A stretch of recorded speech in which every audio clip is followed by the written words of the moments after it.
কারণ ইংরেজেরা তো কম চেষ্টা করে নাই। মাদ্রাসা থেকে কোরআনগুলো টেনে টেনে ছিঁড়ে তারা পায়খানার ডালা তুলে ফেলে দিয়েছে, জোরে বলে নাউজুবিল্লাহ।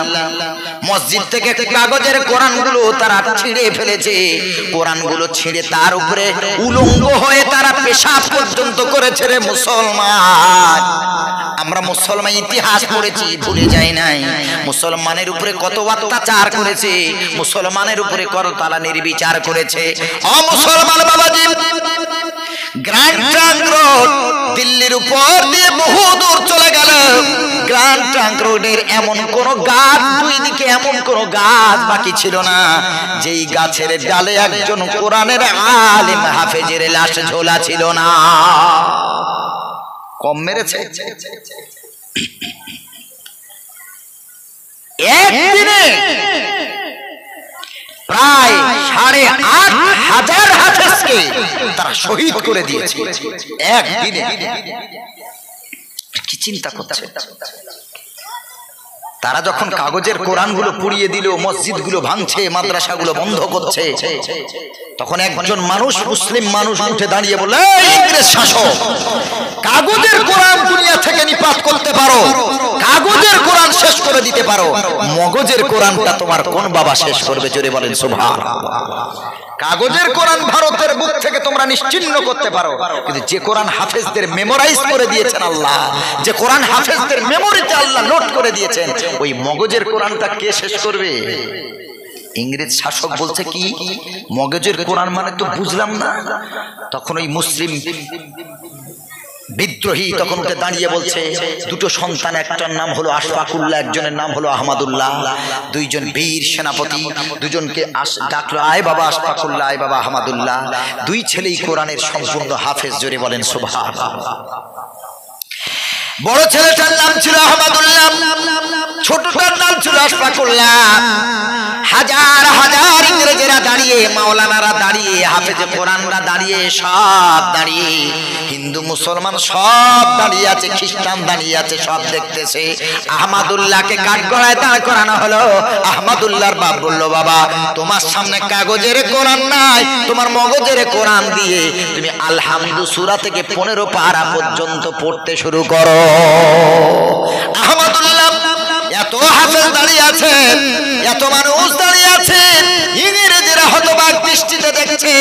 আহমদুল্লাহ 15 পারা কাগজের কোরআন সামনে নাই, 15 পারা মুখস্থ এমন ভাবে পড়েছে, এতগুলো হাফেজ ছিল, একটা ভুল ধরার ক্ষমতা কারো হলো না।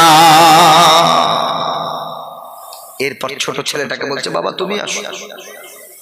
ইংরেজেরা দেখছে দেখছে, ঘন্টার পর ঘন্টা চলে যাচ্ছে, শুধু পড়েই যাচ্ছে, পড়েই যাচ্ছে, কোন জায়গা আটকায় না, কি যেন বলছে, পড়েই যাচ্ছে, পড়েই যাচ্ছে।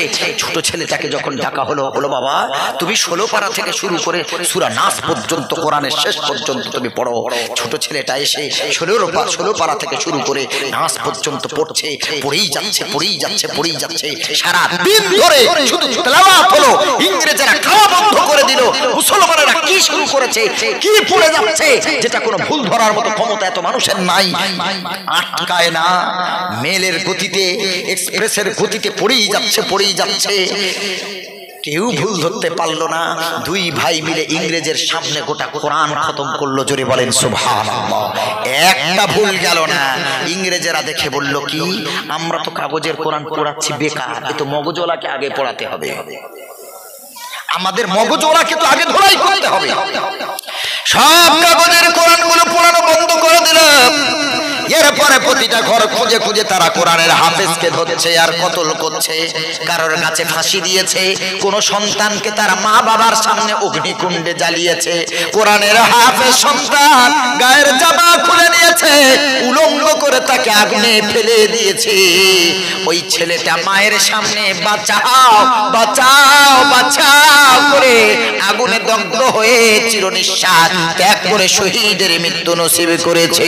ওরে মুসলমান, একদিনে প্রায় 8,500 কোরআনের হাফেজকে এমন ভাবে তারা হত্যা করলো, কলিকাতার বুকে শুধু লাশ পোড়া গন্ধ, দিল্লির বুকে চারদিকে শুধু ক্লাস পড়া গন্ধ, লাশ পড়া গন্ধ। কত হাফেজে কোরআনের মা সেদিন হতবাক হয়ে দেখেছে, কত কান্না কেঁদেছে, কত বাপ কেঁদেছে, কত কান্না কেঁদেছে, কই মাছের মতো ছটফট করেছে।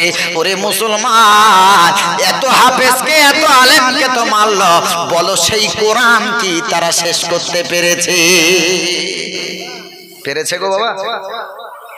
এত যে প্রচেষ্টা চালালো, এত প্রচেষ্টা করলো, মুসলমানের কোরআনকে মেরে দেবো, শেষ করে দেবো। এই কোরআন হেফাজতের দায়িত্ব কার হাতে? জোরে বলেন। আমার দায়িত্ব আছে নাকি?